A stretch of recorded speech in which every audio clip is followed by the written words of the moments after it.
বন্ধুরা, আমার নাম গীতাঞ্জলি শীল। আমি কলকাতার একজন মেয়ে। চলে আসলাম তোমাদেরকে মজা দেওয়ার জন্য আরেকটি নতুন গল্প নিয়ে। বন্ধুরা, আজকের গল্পটি আমার বাবাকে নিয়ে। যদিও তিনি আমার আপন বাবা নয়, তিনি আমার সৎ বাবা, কিন্তু সৎ বাবা হলেও তিনি আমাকে অসম্ভব স্নেহ করতেন। আর যার ফলে বন্ধুরা, বাকিটা গল্পেই বলছি। আশা করি তোমরা আমার পুরো গল্পটি মনোযোগ সহকারে শুনবে। নিশ্চয়ই অনেক মজা পাবে। তাহলে চল বন্ধুরা, কথা না বাড়িয়ে মূল গল্পে চলে যাই। বন্ধুরা, আমি যখন স্কুল কলেজে পড়তাম তখন আমার চারপাশের সবাই আমার প্রতিশোধ ছিল। ছেলেরা আমার সঙ্গে গল্প করতে চাইতো, বন্ধুত্বের হাত বাড়িয়ে দিত। কিন্তু আমার মন ছিল অন্য জায়গা।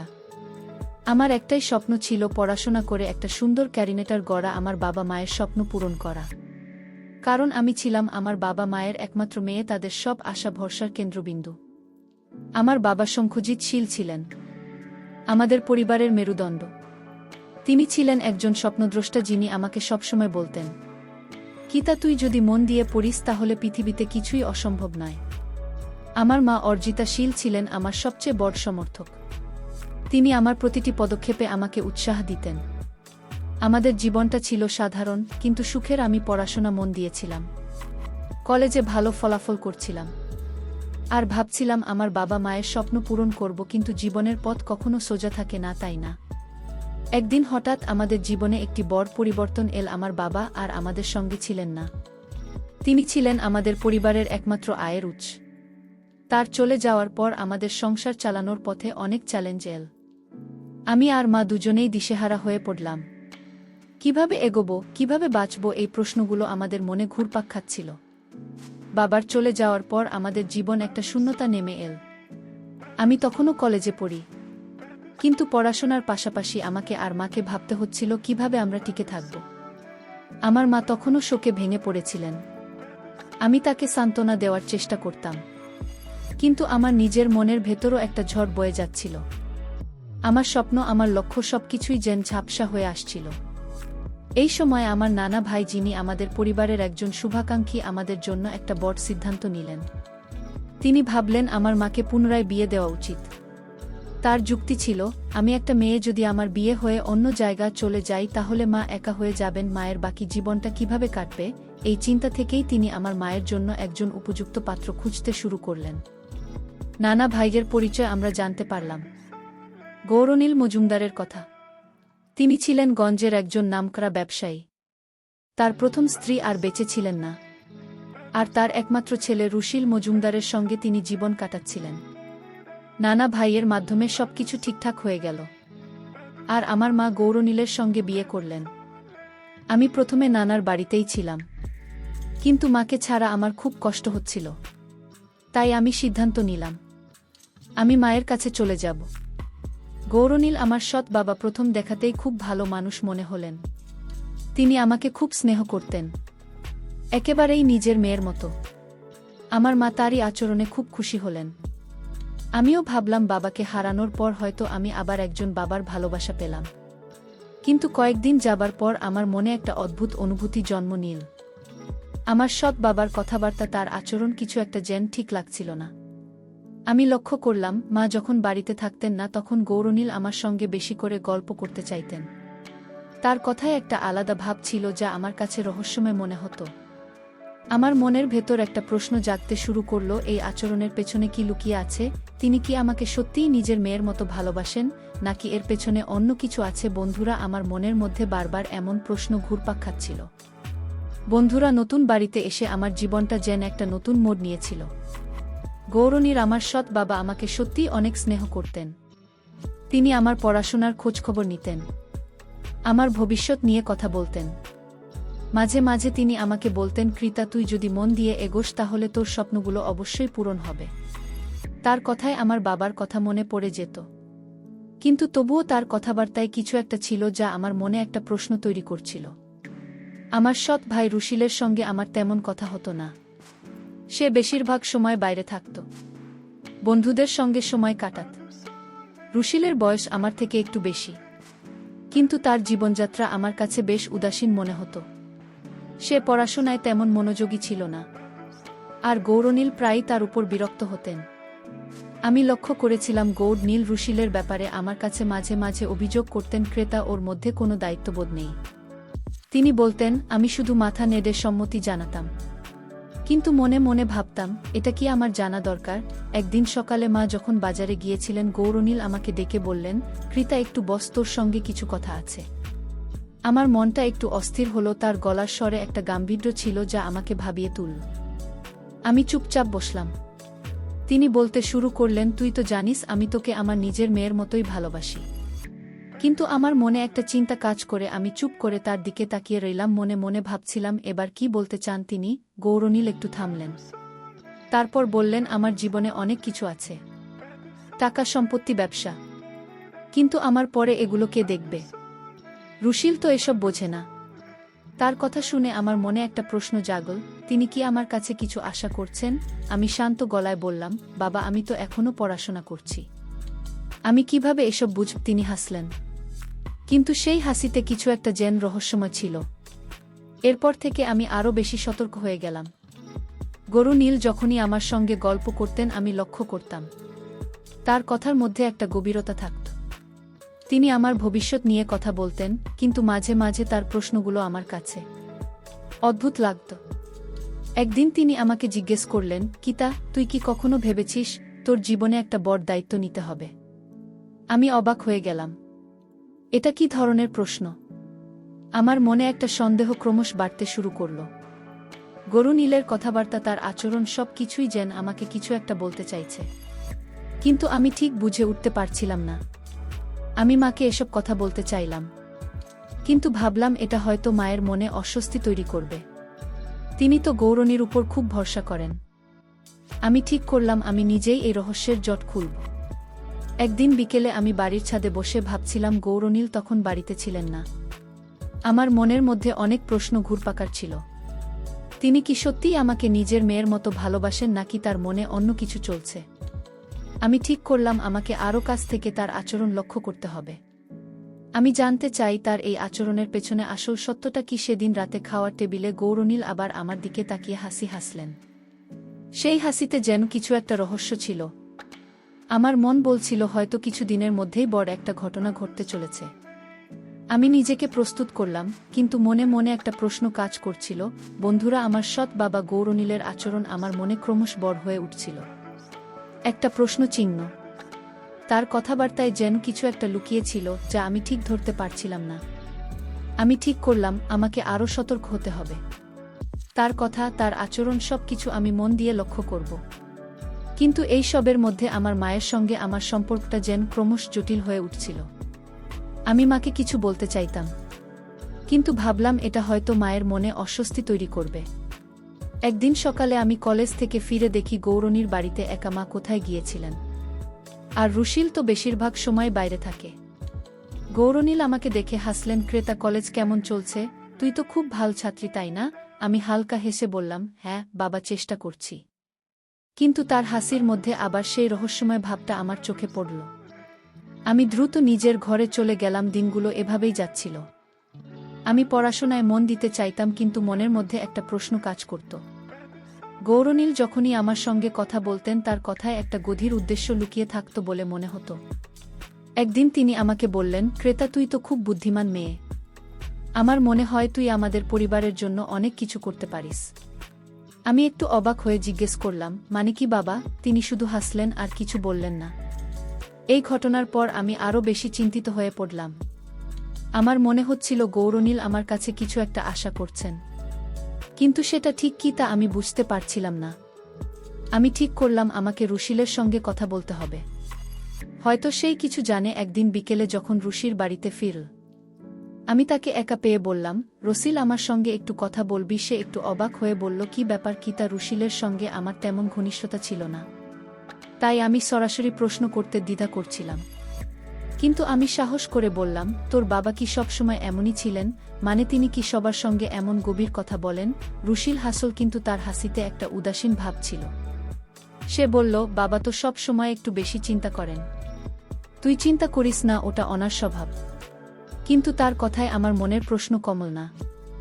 একদিন রাতে খাওয়ার টেবিলে আমরা সবাই একসঙ্গে বসেছিলাম। গৌরনীল হঠাৎ বলেন, কিতা, আমি তোর জন্য একটা ভালো প্রস্তাব নিয়ে ভাবছি। যদি রাজি হস তাহলে তোর ভবিষ্যৎ আরও সুন্দর হবে। আমার মা হাসি মুখে বললেন, কি প্রস্তাব বলতো? গৌরনীল শুধু হাসতেন আর বললেন, সময় হলে বলব। আমার মনের ভেতর আবার সেই প্রশ্নই ঘিরে এলো। আমি ঠিক করলাম আমাকে এই রহস্যের গভীরে যেতে হবে। গৌরনীলের কথার পিছনে কী উদ্দেশ্য লুকিয়ে আছে তা আমাকে জানতেই হবে। আমি মনে মনে প্রতিজ্ঞা করলাম আমি সত্যটা বের করব, কিন্তু মায়ের মনে কোনো অস্বস্তি হবে এমন কিছু আমি করব না। আমার মন বলছিল এই গল্পের পরবর্তী পদক্ষেপ আমার জন্য একটা বড় পরীক্ষা হতে চলেছে। রাতে আমি বিছানায় শুয়ে ভাবছিলাম, গৌরনীলের এই কথাবার্তা, এই আচরণের পেছনে কি আছে? তিনি কি আমাকে সত্যিই নিজের মেয়ের মতো দেখেন, নাকি তার মনে অন্য কোনো পরিকল্পনা আছে? আমার মনের ভেতর একটা দ্বন্দ্ব চলছিল, কি করবে বুঝেই উঠতে পারছিলাম না। এইসব ভাবতে ভাবতে রাতে ঘুমিয়ে গেলাম। তারপর বন্ধুরা সকালে ঘুম থেকে উঠে নাস্তা করছিলাম আর ভাবছিলাম গৌরনীলের কথা, আর তার আচরণ আমার মন থেকে যেন কিছুতেই সরছিল না। তার প্রতিটি কথার পেছনে যেন একটা গভীর অর্থ লুকিয়েছিল, কিন্তু আমি তা ঠিক ধরতে পারছিলাম না। আমার মনের মধ্যে একটা দ্বন্দ্ব চলছিল। তিনি কি সত্যি আমার ভালো চান, নাকি তার মনে অন্য কোনো পরিকল্পনা আছে? আমি ঠিক করলাম আমাকে আরও সতর্ক থাকতে হবে, কিন্তু এমনভাবে যাতে কেউ কিছু সন্দেহ না করে। একদিন দুপুরে আমি কলেজ থেকে ফিরে দেখি গৌরনীল বাড়ির বারান্দায় বসে চা খাচ্ছেন। আমাকে দেখে তিনি হাসলেন, ক্রেতা, এদিকে আয়, একটু গল্প করি। আমি একটু দ্বিধা নিয়ে তার পাশে গিয়ে বসলাম। তিনি বলতে শুরু করলেন, তুই তো জানিস আমার ব্যবসা অনেক বড়, কিন্তু আমার মনে হয় এই সব কিছু সামলানোর জন্য একজন বুদ্ধিমান মানুষ দরকার। তুই কি কখনো ভেবেছিস এই দায়িত্ব নিতে? আমার মনে হলো তিনি আমার সেই প্রস্তাবের কথা তুলছেন। আমি হালকা গলায় বললাম, বাবা, আমি তো এখনো পড়াশোনা করছি, এত বড় দায়িত্ব আমি কিভাবে নেব? গৌরনীল হাসলেন, কিন্তু তার হাসিতে একটা রহস্যময় ভাব ছিল। তিনি বললেন, ক্রেতা, তুই যদি চাস তাহলে আমি তোকে সব শিখিয়ে দেব। তুই আমার পরিবারের একজন, তাই না? তার কথায় আমার মনে আবার সেই প্রশ্ন ফিরে এলো। আমি শুধু মাথা নাড়লাম আর দ্রুত ঘরে চলে গেলাম। তার কথাগুলো আমার মাথায় ঘুরতে লাগল। তিনি কি আমাকে তার ব্যবসায় জড়াতে চান, নাকি এর পেছনে অন্য কিছু আছে? এই সময় আমার জীবনে আরেকজন মানুষের প্রবেশ ঘটল। আমার কলেজের বন্ধু রনিতা। রনিতা ছিল আমার খুব কাছের বন্ধু, যার সঙ্গে আমি সবকিছু শেয়ার করতাম। একদিন কলেজের ক্যান্টিনে বসে আমি রনিতাকে গৌরনীলের কথা বললাম। আমি বললাম, রনিতা, আমার সৎ বাবার আচরণ আমার কাছে কেমন যেন অদ্ভুত লাগছে। তিনি আমার সঙ্গে এমন কথা বলেন যা আমার কাছে ঠিক স্বাভাবিক মনে হয় না। রনিতা গম্ভীর হয়ে বলল, ক্রেতা, তুই খুব সাবধানে থাক। তুই যদি কিছু বুঝতে না পারিস তাহলে আমাকে বলিস, আমরা একসাথে এটা বুঝব। রনিতার কথায় আমার মনে একটু সাহস ফিরে এল। আমি ঠিক করলাম আমি গৌরনীলের সঙ্গে আরও খোলামেলা কথা বলবো, কিন্তু এমনভাবে যাতে তিনি কিছু সন্দেহ না করে। একদিন সন্ধ্যায় যখন মা রান্নাঘরে ছিলেন, আমি গৌরনীলের কাছে গিয়ে বললাম, বাবা, তুমি আমার ভবিষ্যৎ নিয়ে এত ভাবো কেন? আমি তো আমার পড়াশোনা নিয়ে এগিয়ে যাচ্ছি। তিনি একটু চুপ করে থেকে বললেন, ক্রেতা, আমি তোর ভালোর জন্যই ভাবি। আমার মনে হয় তুই আমাদের পরিবারের জন্য অনেক কিছু করতে পারিস। এই কথার পর আমার মনে প্রশ্ন আরও গাঢ় হল। তিনি বারবার আমাকে পরিবারের দায়িত্বের কথা বলছেন, কিন্তু ঠিক কি চান তা স্পষ্ট করছেন না। আমি ঠিক করলাম আমাকে রসুলের সঙ্গে আরেকবার কথা বলতে হবে। একদিন রুশির বাড়িতে ফিরলে আমি তাকে দেখে বললাম, রুশিল, তুই কি জানিস, বাবা আমাকে বারবার পরিবারের দায়িত্বের কথা বলছেন। তুই কি কিছু বুঝতে পারিস? রুশিল একটু চিন্তিত মুখে বলল, কৃতা, বাবা সব সময় এমন কথা বলেন, তুই বেশি ভাবিস না। রুশিলের কথায় আমার মনে প্রশ্ন আরও বাড়ল। আমি বুঝতে পারছিলাম গৌরনীল এর মনে কিছু একটা চলছে, কিন্তু সেটা কি তা আমি ধরতে পারছিলাম না। আমার মন বলছিল এই রহস্যের পেছনে একটা বড় সত্য লুকিয়ে আছে। আমি ঠিক করলাম আমাকে আরও গভীরে যেতে হবে, কিন্তু এমনভাবে যাতে আমার মায়ের মনে কোনো অস্বস্তি না হয়। রাতে আমি ঘরে বসে ভাবছিলাম, গৌরনীলের এই কথাবার্তা, এই আচরণের পেছনে কি লুকিয়ে আছে? আমি জানতে চাই তার এই আচরণের আসল কারণ কি, তা আমি মনে মনে অনুসন্ধান করতে শুরু করলাম।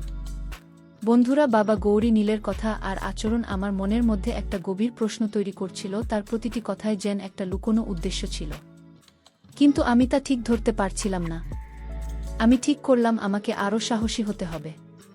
তার কথার পেছনের সত্যটা আমাকে জানতেই হবে, কিন্তু এমনভাবে যেতে আমার মায়ের সঙ্গে আমার সম্পর্কের কোনো ক্ষতি না হয়। আমার মন বলছিল এই রহস্যের জট আরও জটিল হতে চলেছে। একদিন সকালে আমি কলেজে যাওয়ার আগে গৌরনীল আমাকে ডেকে বললেন, ক্রেতা, তুই একটি সময় বের কর। আমার সঙ্গে কিছু গুরুত্বপূর্ণ কথা আছে। আমার মনটা একটি অস্থির হলো। আমি বললাম, বাবা, এখন তো আমার কলেজে যাওয়ার সময়, পরে কথা বললে হবে। তিনি হাসলেন, কিন্তু সেই হাসিতে একটু রহস্যময় ভাব ছিল। তিনি বললেন, ঠিক আছে মা, তুই ফিরে আয়, তখন কথা বলব। আমি দ্রুত বেরিয়ে গেলাম, কিন্তু মনের মধ্যে একটা প্রশ্ন কাজ করছিল। কলেজে গিয়ে আমি রনিতার সঙ্গে আবার এই বিষয়ে কথা বললাম। আমি তাকে বললাম, রনিতা, গৌরী, নীল আমাকে বারবার কিছু একটা বলতে চান, কিন্তু স্পষ্ট করে বলছেন না। আমার মনে হয় তিনি আমার কাছে কিছু বড় দায়িত্ব দিতে চান, কিন্তু আমি ঠিক বুঝতে পারছি না। রনিতা একটু ভেবে বলল, কৃতা, তুই একটু সময় নিয়ে ওনার সঙ্গে খোলামেলা কথা বল, কিন্তু সাবধানী, যদি কিছু অস্বাভাবিক মনে হয় তাহলে আমাকে বলিস। রনিতার কথায় আমার মনে একটু শক্তি ফিরে এলো। সেদিন বিকেলে আমি বাড়ি ফিরে দেখি গৌরী, নীল বাড়িতে একা। মা কোথায় গিয়েছিলেন, আর রসিল তো তার মতো বাইরে ঘুরছে। আমি সাহস করে গৌরী, নীল এর কাছে গিয়ে বললাম, বাবা, তুমি সকালে কি বলতে চাইছিলে, এখন বলো। তিনি একটু চুপ করে থেকে বললেন, ক্রেতা, আমি তোকে বলেছি, আমি তোকে আমার নিজের মেয়ের মতো দেখি। আমার মনে হয় তুই আমাদের পরিবারের জন্য একটা বড় ভূমিকা পালন করতে পারিস।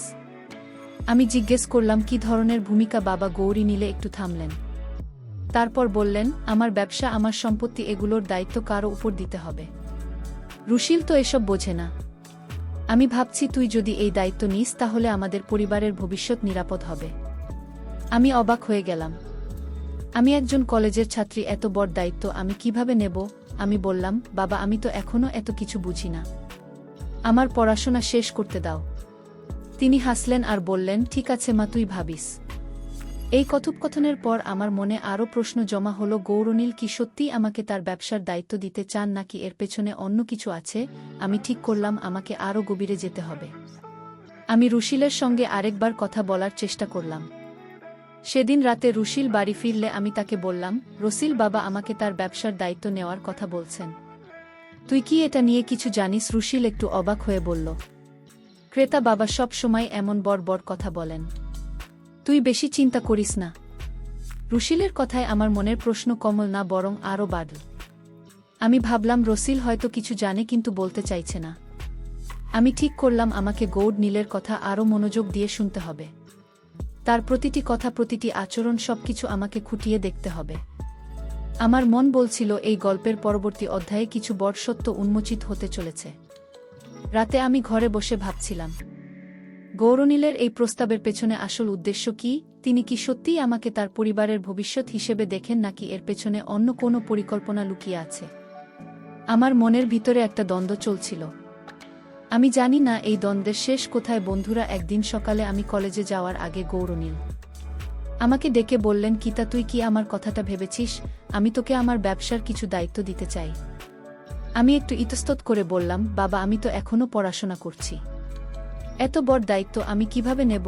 তিনি হাসলেন আর বললেন, তুই চিন্তা করিস না মা, আমি তোকে সব শিখিয়ে দেব, তুই শুধু আমার উপর ভরসা কর। তার কথায় আমার মনে আবার সেই প্রশ্ন ফিরে এলো। আমি কলেজে গিয়ে রনিতার সঙ্গে এই বিষয়ে কথা বললাম। আমি বললাম, রনিতা, গৌর নীল আমাকে বারবার তার ব্যবসার দায়িত্ব নেওয়ার কথা বলছেন। আমার কেমন যেন সন্দেহ হচ্ছে। রনিতা গম্ভীর হয়ে বলল, কিতা, তুই খুব সাবধানে থাক। তুই যদি কিছু বুঝতে না পারিস তাহলে আমি তোর সঙ্গে থাকব। তুই ওনার সঙ্গে খোলামেলা কথা বল, কিন্তু নিজেকে সুরক্ষিত রাখ। রনিতার কথায় আমার মনে একটু আত্মবিশ্বাস ফিরে এল। সেদিন বিকেলে আমি বাড়ি ফিরে দেখি মা আর গৌরনীল বসার ঘরে কথা বলছেন। আমি তাদের কথার মাঝে গিয়ে বসলাম। গৌরনীল আমাকে দেখে বললেন, ক্রেতা, আমি তোর মায়ের সঙ্গে তোর ভবিষ্যৎ নিয়ে কথা বলছিলাম। আমি চাই তুই আমাদের পরিবারের একটা গুরুত্বপূর্ণ অংশ হয়ে উঠিস। আমার মা হাসি মুখে বললেন, ক্রেতা, তুই তো জানিস গুরু নীল তোকে কতটা ভালোবাসেন। তিনি শুধু তোর জন্য ভালোই চান। আমি শুধু মাথা নাড়লাম, কিন্তু মনের মধ্যে একটা দ্বন্দ্ব চলছিল। আমি ঠিক করলাম আমাকে রুশিলের সঙ্গে আরও খোলামেলা কথা বলতে হবে। সেদিন রাতে রসিল বাড়ি ফিরলে আমি তাকে একা পেয়ে বললাম, রসিল, তুই সত্যি করে বল, বাবা আমাকে কেন এত দায়িত্বের কথা বলছেন? তুই কি কিছু জানিস? রুশিল একটু চুপ করে থেকে বলল, ক্রেতা, বাবা সব সময় চান পরিবারের কেউ তার ব্যবসা সামলাক। আমি তো পড়াশোনায় ভালো না, তাই হয়তো তিনি এসব বলছেন। আমি বললাম, কিন্তু আমি তো তার নিজের মেয়ে না, তিনি আমার উপর এত ভরসা কেন করছেন? রুশিল শুধু মাথা নাড়ল আর বলল, বাবার মনের কথা আমি ঠিক বুঝি না। রুশিলের কথায় আমার মনে প্রশ্ন আরও বাড়ল। আমি ভাবলাম গর্নিলের এই প্রস্তাবের পেছনে কি শুধুই ব্যবসার কথা, নাকি আরও কিছু আছে। আমি ঠিক করলাম আমাকে তার সঙ্গে আরও সরাসরি কথা বলতে হবে। একদিন সকালে মা যখন বাড়িতে ছিলেন না, আমি গর্নিলের কাছে গিয়ে বললাম, বাবা, তুমি আমাকে স্পষ্ট করে বল, তুমি আমার কাছে কি চাও? আমি তো এখনও পড়াশোনা করছি। আমি কিভাবে তোমার ব্যবসার দায়িত্ব নেব? তিনি হাসলেন আর বললেন, কিতা, তুই আমার কথাটা ভুল বুঝছিস। আমি শুধু তোর ভালো চাই। গর্নিলের কথায় আমার মনের জট আরও জটিল হয়ে গেল। আমি বুঝতে পারছিলাম তিনি কিছু একটা লোক আছেন। আমি ঠিক করলাম আমাকে তার আচরণ আরও কাছ থেকে লক্ষ্য করতে হবে। আমার মন বলছিল এই গল্পের পরবর্তী অধ্যায় একটা বড় সত্য উন্মোচিত হতে চলেছে। আমি নিজেকে প্রস্তুত করলাম, কিন্তু মনে মনে একটা প্রশ্ন কাজ করছিল। রাতে আমি বিছানায় শুয়ে ভাবছিলাম গর্নিলের এই কথাবার্তা, এই আচরণের পেছনে কি লুকিয়ে আছে। আমি জানতেই চাই তার এই আচরণের আসল কারণ কি। ধীরে আমি তার রহস্য খুঁজে বের করতে শুরু করলাম।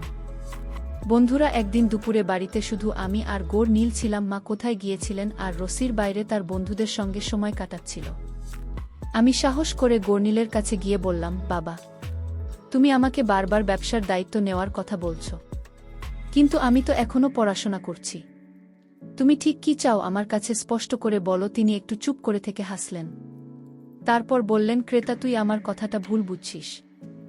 আমি শুধু চাই তুই আমাদের পরিবারের একটা গুরুত্বপূর্ণ অংশ হয়ে উঠিস। তার কথায় আমার মনের প্রশ্ন আরও বাড়ল। আমি বললাম, বাবা, আমি তো এমনিতেই তোমাদের পরিবারের একজন, কিন্তু তুমি বারবার দায়িত্বের কথা বলছো কেন? আমি কি কিছু বুঝতে পারছি না? গর্নিল একটু থামলেন আর বললেন, ক্রেতা, আমার একটা কথা আছে। তুই যদি আমার কথাটা রাখিস তাহলে আমাদের পরিবারের ভবিষ্যৎ আরও সুন্দর হবে। জিজ্ঞেস করলাম, কি কথা বাবা? তিনি গম্ভীর গলায় বললেন, ক্রেতা, আমার একটা মেয়ে ছিল, সে দেখতে ঠিক তোর মতোই ছিল, কিন্তু সে ছোটবেলায় চলে গেছে। আমি তোর মধ্যে তাকিয়ে দেখি, তাই আমি চাই তুই আমার পরিবারের দায়িত্ব নিস। আমার ছেলে রুশিলের উপর আমার কোনো ভরসা নেই। আমি অবাক হয়ে গেলাম। তার কথাই যেন একটা গভীর আবেগ ছিল, কিন্তু আমার মনে তবুও একটু প্রশ্ন রয়ে গেল। আমি বললাম, বাবা, আমি তোমার কথা বুঝছি, কিন্তু আমি কিভাবে এত বড় দায়িত্ব নেব? গর্নিল হাসলেন আর বললেন, তুই চিন্তা করিস না মা, আমি তোকে সব শিখিয়ে দেব, তুই শুধু আমার কথাটা ভেবে দেখ। আমি মাথা নাড়লাম, কিন্তু মনের মধ্যে একটা দ্বন্দ্ব চলছিল। তার কথাই যেন কিছু একটা লুকিয়ে ছিল যা আমি ঠিক ধরতে পারছিলাম না। আমি ঠিক করলাম আমাকে রনিতার সঙ্গে এই বিষয়ে আরও কথা বলতে হবে। সেদিন বিকেলে আমি রনিতার সঙ্গে ফোনে কথা বললাম। আমি তাকে গর্নিলের কথাগুলো জানালাম। রনিতা বলল, কৃতা, তুই খুব সাবধানে থাক। উনার কথায় যদি কিছু অস্বাভাবিক মনে হয় তাহলে তুই আমাকে বলিস, আমরা একসঙ্গে এটা বুঝব। রনিতার কথায় আমার মনে একটু শক্তি ফিরে এলো। আমি ঠিক করলাম আমাকে গর্নিলের সঙ্গে আরও সরাসরি কথা বলতে হবে। রাতে খাওয়া টেবিলে আমরা সবাই একসঙ্গে বসেছিলাম। গৌরনীল হঠাৎ বললেন, ক্রেতা, আমি তোর জন্য একটা বড় পরিকল্পনা ভাবছি। তুই যদি রাজি হস তাহলে আমাদের পরিবারের ভবিষ্যৎ আরও উজ্জ্বল হবে। আমার মা হাসি মুখে বললেন, ক্রেতা, তুই দেখিস গৌরনীল তোর জন্য শুধু ভালোই চান। আমি শুধু হাসলাম, কিন্তু মনের মধ্যে একটা প্রশ্ন কাজ করছিল। আমি জানতেই চাই গৌরনীলের এই পরিকল্পনার আসল রহস্য কি। আমি ঠিক করলাম আমাকে গৌরনীলের সঙ্গে আরও গভীরভাবে কথা বলতে হবে। তার মনের আসল কথাটা আমাকে বের করতেই হবে। আমার মন বলছিল আমার জীবনের সামনে একটা বড় সত্য আমার জন্য অপেক্ষা করছে। আমাকে আরও বিচক্ষণতার সাথে জানতে হবে বাবা গৌরনীলের মূল উদ্দেশ্যটা কি। বন্ধুরা, একদিন সকালে বাড়িতে কেউ ছিল না। মা বাজারে গিয়েছিলেন আর রসুল তার বন্ধুদের সঙ্গে বাইরে। আমি সাহস করে গৌরনীলের কাছে গিয়ে বললাম, বাবা, আমি আর লুকোচুরি খেলতে চাই না। তুমি আমাকে স্পষ্ট করে বল, তুমি আমার কাছে কি চাও? তুমি বারবার আমাকে দায়িত্বের কথা বলছো, কিন্তু আমার কাছে কিছু একটা ঠিক লাগছে না।